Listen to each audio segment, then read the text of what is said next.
हिकड़ी चुमी वनी पंजे अम्मा जे पेरन ते दे गोया के तो जन्नत जे हेठी चौखट चुमिया बी चुमी वनी पंजे बाबे जी पेशानी ते दे गोया के तो जन्नत जो मथियो चौखट चुमियो आहे।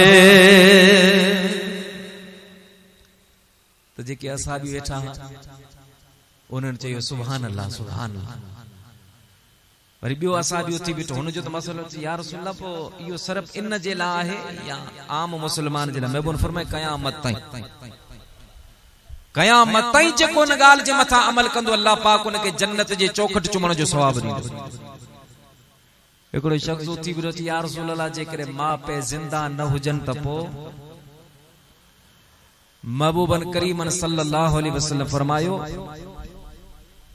त पो तन्हाई में अकेला ही जॾहिं केर ॾिसण वारो न हुजे कब्रस्तान वञे जेका अम्मा जी मज़ार आ जेका अम्मा जी कब्र आ उनके पेरां दी चुमी दे जेका बाबे जी मज़ार आ उनके सेरां दी चुमी ॾींदो त अल्लाह ताला उनके जन्नत जे चौखट चुमण जो सवाब अता फरमाईंदो।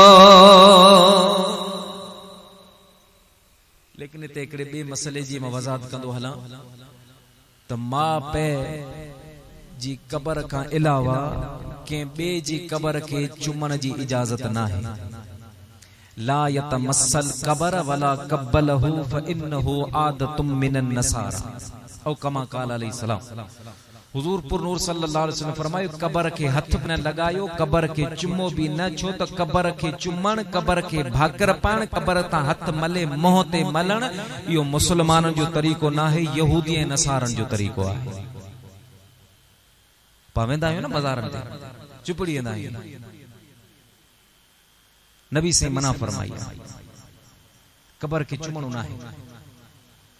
हिकड़ी शै तां के बुधाया बेशक असा मुहिब औलिया आहियूं औलिया अल्लाह जा असा गुलाम आहियूं लेकिन छा भी आहे असा कब्र परस्त न आहियूं असा खुदा परस्त आहियूं।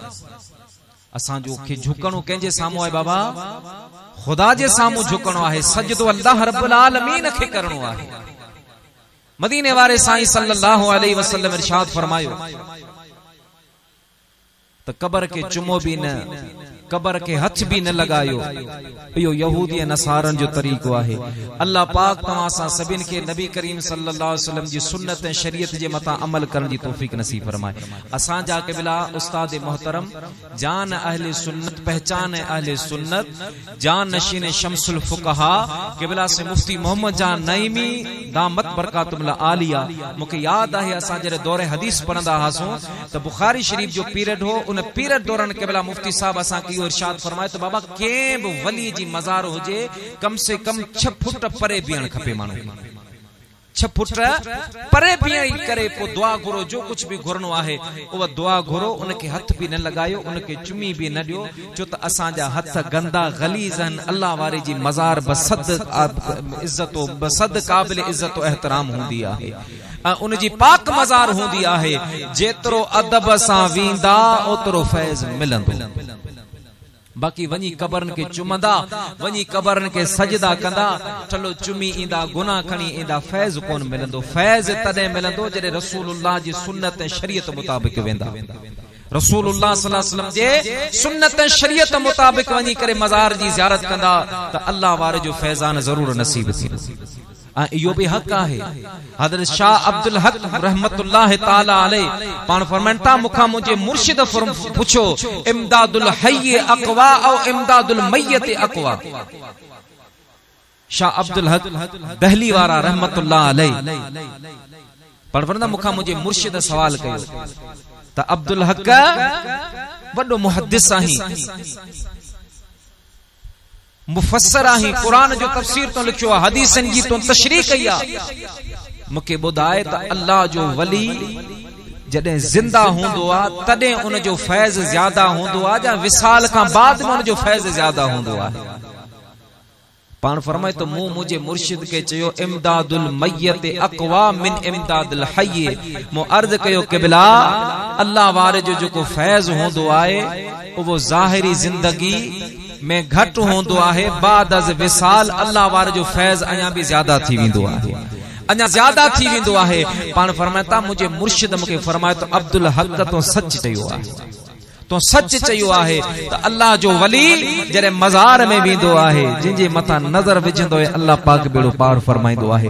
बहरहाल मदीने जे मीर सल्लल्लाहु अलैहि वसल्लम इरशाद फरमायो तो अम्मा जी कबर के पेरां दी चुमी दे, बाबे जी कबर के सेरां दी चुमी दे, तो अल्लाह पाक उनके जन्नत जी चोखट चुमण जो सवाब ॾींदो। हिकु असाबी एटो अर्ज़ केराना जेकर मां पे जी कबर मालूम ही न हुजे तो साईं करीमन फरमाए तो ब लीका कढे, ब लकीरूं कढे, हिकड़े के मां जी कबर तसव्वुर करे, बे के बाबे जी कबर तसव्वुर करे, मां वारी लीके के पेरां दी पे वारे लीके के सेरां दी चुमी दे, अल्लाह तबारक व तआला उनके जन्नत जे चोखट चुमण जो सवाब अता फरमाईंदो। बाकी इं ना है तो पूरी जिंदगी मां पे के रत पे वारे जरे मरी वजन को वनी मां के जी कबर पे चुमे, पे जी पे कबर चुमे, उन जो को भी फायदो ना है। जो कुछ करणो आहे दुनिया में करियो।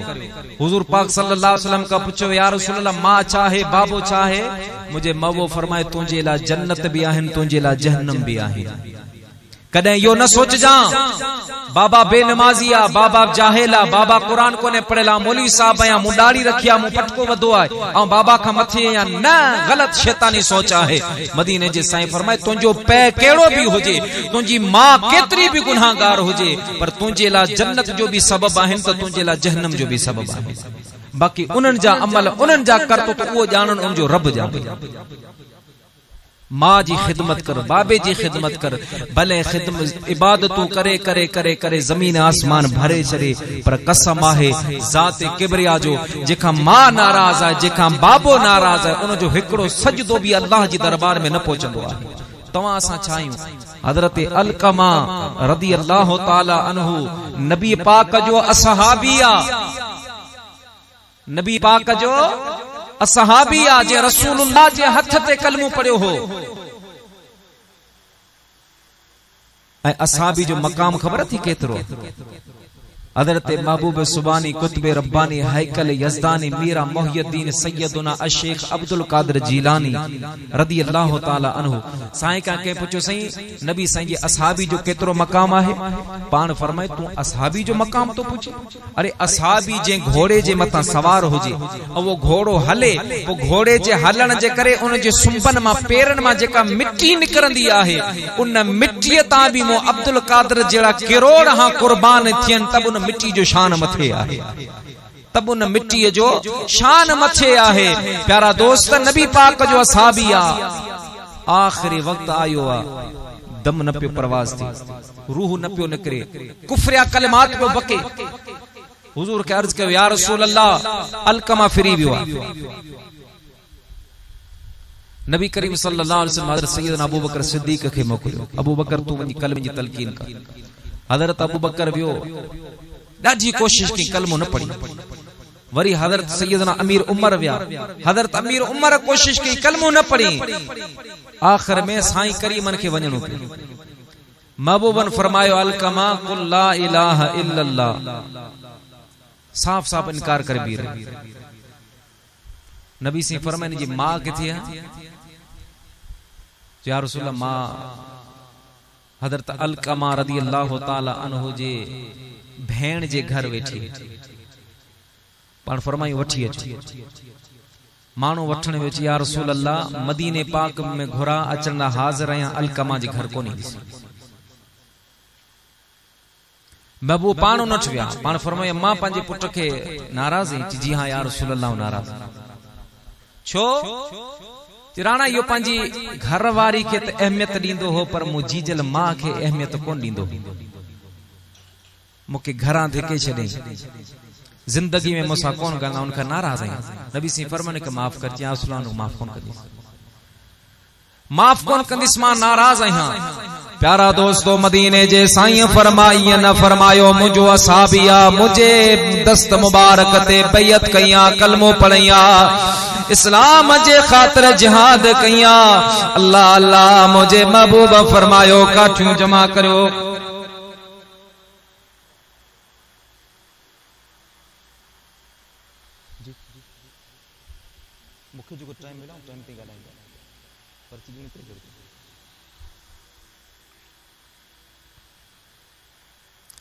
अल्लाह जे महबूब करीम सल्लल्लाहु अलैहि वसल्लम इरशाद फरमायो तवा काठियूं जमा करियो भले मुझो असाबी आ भले मुझो गुलाम आहे जेकरे मां जो ना फरमान आहे उन जो दम परवाज न थींदो मां मदीने वारो मीरन के साड़ींदुसि बाई में वजंदुसि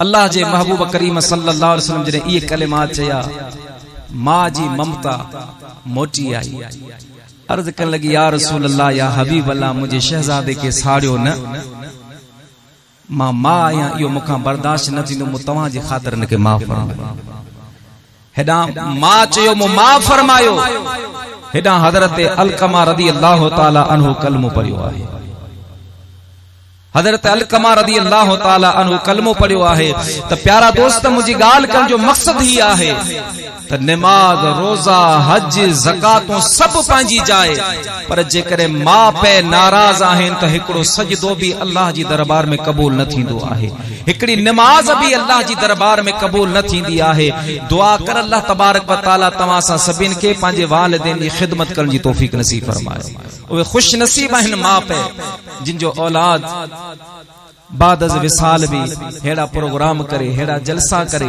पंजे मां पे जिला इसाले सवाब कंदो आ मदीने जे साईं फरमाए मन ज़ार कबर अबवैहि औ अहदिहिमा फी कुल्ल जुमअतिन गुफिर लहु व कुतिब बर्रा जे भी जुम्मे जी रात पंजे अम्मा जी पंजे बाबे जी मजार जी ज़ियारत कई अल्लाह तबारक व तआला जी ज़ात बाबरकात उन जी जिंदगी जा सभी गुनाह माफ फरमाए छॾींदो आहे उन जी जिंदगी जा सभी गुनाह माफ फरमाए छॾींदो आहे मुझा प्यारा दोस्तों बुजुर्गो मुझे महबूब करीम सल्लल्लाहु अलैहि वसल्लम जो फरमान ऐ मुझा प्यारा गुलामो बुधी चलो अल्लाह तबारक व तआला जी ज़ात बाबरकात पंजी रज़ा ऐं पंजी रहमत मां पे जी रज़ा में छुपाए रखिया अल्लाह तआला जी ज़ात बाबरकात पंजो गज़ब पंजो गुस्सो मां पे जे नाराजगी में छुपाए रखियो आ मुझे महबूब मदीने वारे मीर फरमायो आ जेका अम्मा राजिया उनका रब राजिया जेका बाबो राजिया उनका रब राजिया मुझे साईं करीम फरमायो जेका मां पे नाराजा मां मदीने वारो भी बेजार त रब भी बेजारा मुझा प्यारा दोस्तों बुजुर्गो जामे करामाते औलिया में अल्लामा यूसुफ नबहानी रहमतुल्लाह ताला अलैहि लिखियो आ साईं करीम जी दरबार में हिकड़ो सहाबी आयो आ अर्ज करण लगो या रसूल अल्लाह या हबीब अल्लाह मां जिहाद ते वञण चाहियां तो जिहाद करण चाहियां तो मुझे महबूब करीम सल्लल्लाहु अलैहि वसल्लम फरमायो तुझी अम्मा जिंदा आहे जी हां या रसूल अल्लाह अम्मा जिंदा आहे हबीबल करीमल फरमायो वञी पंहिंजे अम्मा जी खिदमत कर अल्लाह ताला जी ज़ात बाबरकात तो जेला जिहाद का ज्यादा सवाब पंजे अम्मा जी खिदमत में रखियो आहे जिहाद का ज्यादा सवाब किथे आदा मां जी खिदमत में आहे ऐं पर जे करे तू मां पे जी खिदमत न कंदे उन्हनि के धिकारे छॾींदे त सुभाणी पंहिंजी औलाद मां भी भलाई जी उम्मीद न रखजा कमा तो दीन तो दान जेड़ी करनी तेड़ी भरनी अज मां पे सां वफादारी कंदे सुबानी तुझो औलाद तो सां वफादारी करे पर इयो ना है जो सिर्फ हुकूक वालिदैन आहिन हुकूक वलद ना आहिन हुकूक वलद भी आहिन औलाद जा भी के हक आहिन औलाद जा भी के हक आहिन हुजूर पाक सल्लल्लाहु अलैहि वसल्लम का अर्ज के या रसूल अल्लाह औलाद जा हुकूक करण पान करीम अलैहि सलातो सलाम फरमाते इंसान जने पैदा थींदो आहे उन वक्त में सब का पेरियों जो को तोहफो मां पे जी तरफा औलाद के मिलंदो आहे वो नाले जो मिलंदो आहे उन जे ला जने औलाद चाहे पुट हुजे चाहे न्याणी हुजे पैदा थी तो उनजो नालो इस्लामी नालो रखण घुर्जे केरड़ कांडेरो उनजो नालो न रखण घुर्जे छो त नाले जी भी बरकत हुंदी आहे पांड होंदो न खमीसो जुम्मो अंगारो ये पांच सिंधिन जा नाला होंदा है ये न कर इस्लामी नालो रखण खपे। महबूब करीम सल्लल्लाहु अलैहि वसल्लम फरमाना त जंहिंजो नालो अब्दुल्ला ऐं अब्दुर रहमान हूंदो केॾा बि गुनाहगार हूंदा पर रब उनखे दोज़ख में न साड़ींदो। ॿी रवायत में जंहिंजो नालो मोहम्मद या अहमद हूंदो केॾो बि गुनाहगार हूंदो अल्लाह पाक मदीने वारे जे नाले जे सदके उनखे जहन्नम में कोन साड़ींदो।